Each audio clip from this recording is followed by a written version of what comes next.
The I-Team is on your side with live interactive coverage beginning soon.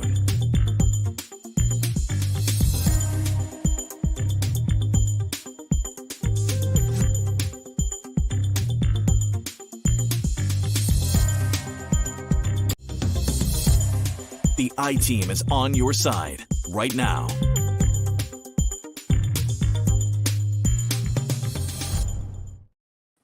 All right, everyone out there in our social media land. This is Dan Lamparello here with CBS 13. We're having an interactive forum this evening to talk about some of the coverage we're doing tonight about child exploitation, specifically online and with social media, and some of the cases that we're seeing here in Maine, and some of the preventative actions that parents, teachers, educators, caregivers, all of the above can give to children to try and prevent more of these cases from happening in our state. And I'm very lucky to be joined by two great experts in this field this evening. Jessica Gorton with the Maine Coalition Against Sexual Assault, which also runs some of the child advocacy centers in our state, as well as the U.S. Attorney for the District of Maine, Darcy McElwee, who's with us. We spoke with both of these great folks for our story and our coverage, and I can't thank you enough for being here to answer some parents' questions tonight. Of course, thank you. So our first story aired at 5 o'clock, and that one focused a lot on just the rise that we're seeing across the country. And Maine has been no exception to some of these cases, from exploitation, which takes a lot of forms.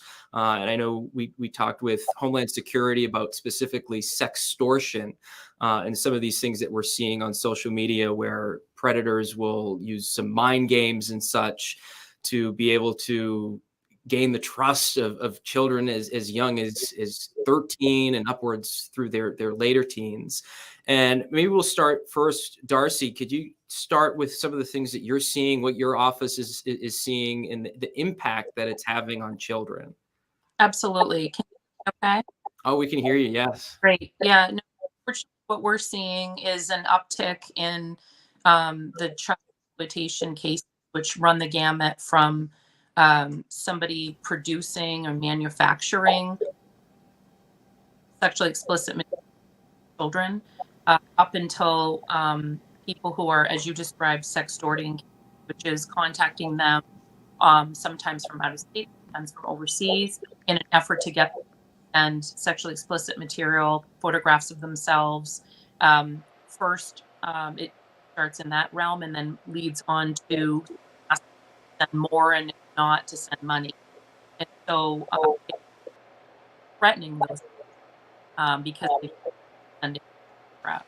So we see a wide array of all of those, and our office has seen almost a 50% increase in the number of cases even since last year, but certainly an uptick overall through the pandemic as kids are online more and more.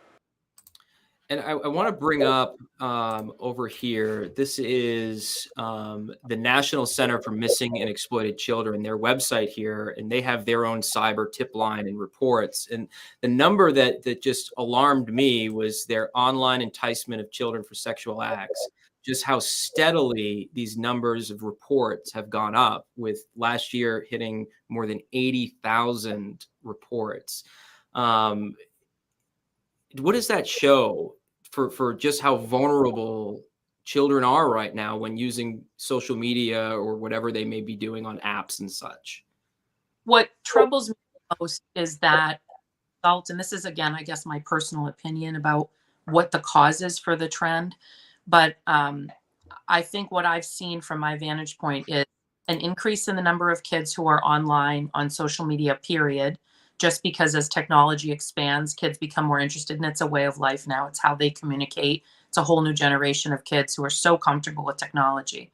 The second kind of force that's happening parallel to that is post-pandemic. We have so many kids who are online more as a result of being so isolated during the pandemic and using social media as a way to communicate with each other because we were forced to stay away from each other. And so the third piece being that as a result of that isolation and being at home, we're seeing more and more, not just kids, but people, as we all know, who are having mental health issues, who are struggling with mental health issues. And so I call it a bit of a perfect storm of all of those things happening at the same time. And as a result of all those kids being available, accessible to anyone in any pocket of the world, not just in your town, not just in our state, not just in the United States, but outside. Yeah. Within the click of a button, you can access these kids who are so much more accessible now. You brought up a really great point about the vulnerabilities since the pandemic of children using it as a tool, obviously, because school, it was used. It helped connect with grandparents who may have been in a nursing home or something like that. But unfortunately, with everything these days, there's a dark side to a lot of this stuff. And Jessica, maybe you can talk a little bit about the mental health, the impact that this has had on children, and maybe as younger ones, maybe in their early teens, just on the development. They've kind of had to grow up very quickly in this environment that they didn't have time to prepare for. Yeah, Dan, I mean, I think that it's important to remember that social media, it's not all good or bad, that kids are using it, you're right, like a tool.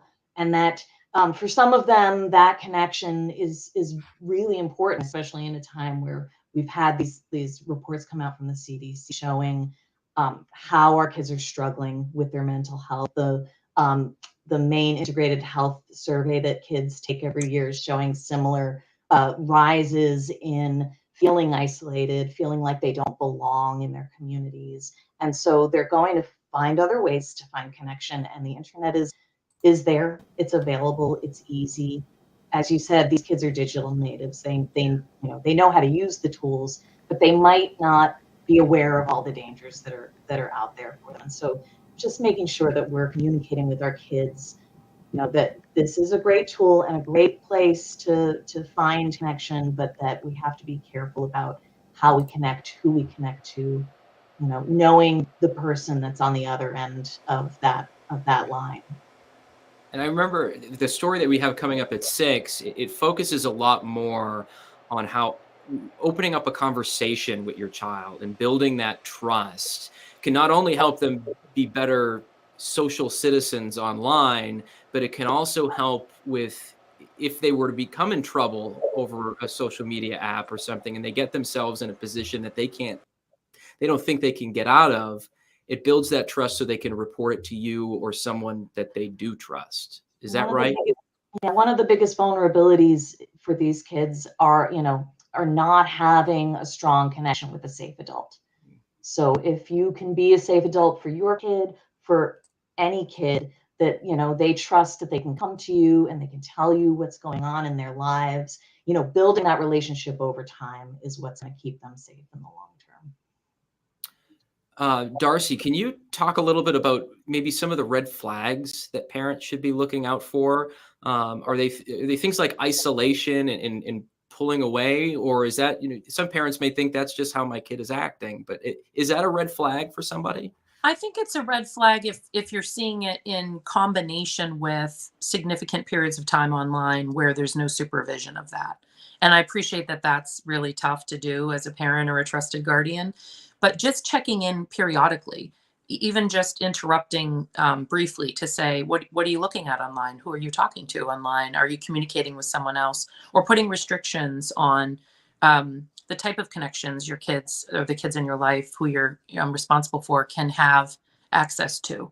But I think it's isolation, long periods of time online, and then just maybe connecting with people they don't know in real life. Yeah. Creating a standard, as tough as that can be, and I know firsthand it can be tough, but insisting that the connections they have to people online are to people that they actually know in real life and even can verify are people in real life. Because the perpetrators of these crimes will undoubtedly reach out to children in an effort to trick them initially, to make them think that they are someone other than a perpetrator in another country or another state. They're going to pretend to be a friend or a counterpart, someone that is your age, a peer, and they're going to try to communicate with you in a way that builds trust with you so that you don't have any reason to not send a photograph. The other thing would be to look out for red flags of them communicating with people on new platforms. So one of the other real tricks that we're hearing from our agents and experts in the field is that most commonly one of these perpetrators will reach out to a child on a more common platform like a Roblox or a Minecraft, and then invite that child to go to yet a third or second platform that maybe they're less familiar with, encouraging them to download it and then access them on that platform. And so another red flag would be downloading of new platforms, or having apps on the kiddo's phone that you don't recognize, and maybe having that dialogue and asking, like Jessica said, what that's about, what do you use that for, and just being engaged. Is it worth asking whoever the caregiver is, or your child, what apps they have on their phone, keeping that honesty open? Yeah, absolutely. I mean, there's obviously going to be different levels on the spectrum of how much privacy you give, and that's all up to an individual family and parent, obviously. But if you can have that dialogue where you want to not take the phone and look at it, which of course the prosecutor in me wants you to do, I appreciate that that's not easy, and we want kids to have safe boundaries on their privacy and teach them responsibility and independence. And so you can ask, what are these apps for, and then maybe do your side research. Or you could always call someone at Homeland Security Investigations or the FBI. They do these cases constantly. There are experts in the field in our office as well. Many law enforcement agents and officers in our communities and district attorneys' offices deal with these apps all the time. And even asking a fellow parent. You see a new app and you maybe would ask another mom or dad that you're friends with, have you ever seen this app? Is this something that you're familiar with? But yeah. Google is always our friend. And so we can use the technology in the same way to try to research what somebody in our family is using, find out what it's for. There are new apps being developed all the time, and it's not difficult to stumble onto something new. And then, with each comes more vulnerability. I want to point out to parents real quick, and Jessica, I'll get to you in 1 second, just that at the bottom of the screen here, we have some of those resources scrolling by, not only about reporting possible cases of exploitation, but also some of the things that Darcy was just mentioning in the web story on our website, wgme.com. And then the National Center for Missing and Exploited Children, MICASA, we have all of those links in there. So if you want to find some more information outside of asking us some questions here, we have it all online, which is great. And Jessica, I'll let you get to your point. I was going to also suggest Common Sense Media is a great website and organization, and they have things, everything from they'll review movies and TV shows with an eye towards, are they kid friendly, but also the apps and social media sites that your kids might be interested in going on. And so you'll be able to get a sense of what the pitfalls and dangers might be of any, whether that's Snapchat or TikTok or any of the sites that kids are really, because I know for me, they change so fast that, I don't know what they do anymore. And their relevance changes so fast. I feel like Twitter was this big thing a few years ago, and now TikTok is the number one. And Roblox, the first time I heard about that was when we did the U.S. Attorney's interview. And I got a whole crash course into how that's playing in. But a question we got from a parent in the comments here that I want to ask of both of you, and this was a question I think I asked both of you during our interviews, was, is it the right choice to just take the phone away? It's such a complicated question. I'd love to get both of your thoughts on it. I don't know if you want to go first, Jessica. I do. I certainly have an answer. My answer. I find, and as you can imagine, my world is, for the most part, contains probably more prosecutors and lawyers and law enforcement agents than others. And so I find a balance in my group where I have moms and dads who allow their kids, just complete independence and access to their phones. And that sometimes makes me cringe because I'm afraid I see things that they don't see in the work that I do. And so I'm certainly a bit more jaded. I do know, though, from friends who have gone to the extreme of taking the phone or not even giving their child a phone at a certain age, that there's a bit of social isolation that comes from that. And then I think the perfect answer, at least from my perspective, is finding a balance.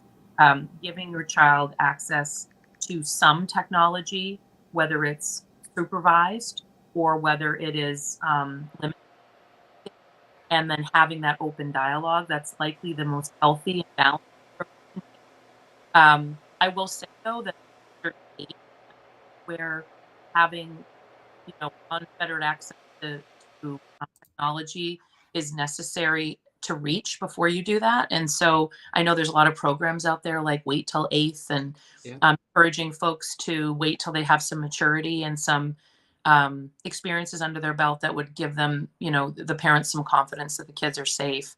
Um, my kids are under 13, and so I spend time having open dialogues and giving them very supervised access to technology. I don't think it's necessary to take it completely, but I do think that there is a wide variety of approaches, and you just have to do what works best for your family. And as long as the dialogue and communication is there, then I think some technology is a good idea, because otherwise likely to be a bit left behind in many respects. As Jessica said, there's more apps, news every day, and technology can be a wonderful thing as well. Jessica, sorry, I muted you there. That's my fault. I'll let you get to your answer, but one other quick question, adding on top of it, is it, kids will always find a way around some of these things if you take it away, right? They will. Well, some stories I've heard from parents as well is like kids who you take their phone away, they get a second job, they've got a summer job, they spend some of their money to buy a secret phone and keep, I think in the end, building your trust with your kid and making sure you have that trust works both ways. We can't say you have to trust me and then, but I'm not going to let you have any say or autonomy in how you live your life. Yeah. And yeah, the internet is a beautiful tool that people use for all sorts of connections, and not to allow our kids some access to it, I think it can hinder them down the road. And it can also lead to a situation where they're hiding their internet use from you because they know you don't trust them. So. And it's all about, as we've heard and have tried to reiterate through all of this, it's building that trust and keeping the lines of communication open that are going to go tenfold in trying to prevent some of these cases from happening in the first place. That's right. That's really what you find with all of the studies that have come out over the years about any kind of child abuse, is that if they feel like they have a trusted adult they can talk to, the child is much more likely to be able to talk about what's going on in their lives to somebody. Well, Jessica and Darcy, I can't thank you enough for being willing to take some of our viewers' questions and discuss this important topic. I have to head out into the studio for our 6 o'clock as we air the second part of our story. That's going to, again, focus on a lot of what we just touched on, of how to have this conversation with your child in order to prevent and kind of take back some of the trends that we're seeing in our state. So I just want to push people to our website, especially to both the U.S. Attorney's website, to MICASA, the Child Advocacy Networks, because there's just a wealth of information out there that we couldn't include in the couple of minutes that we have on air.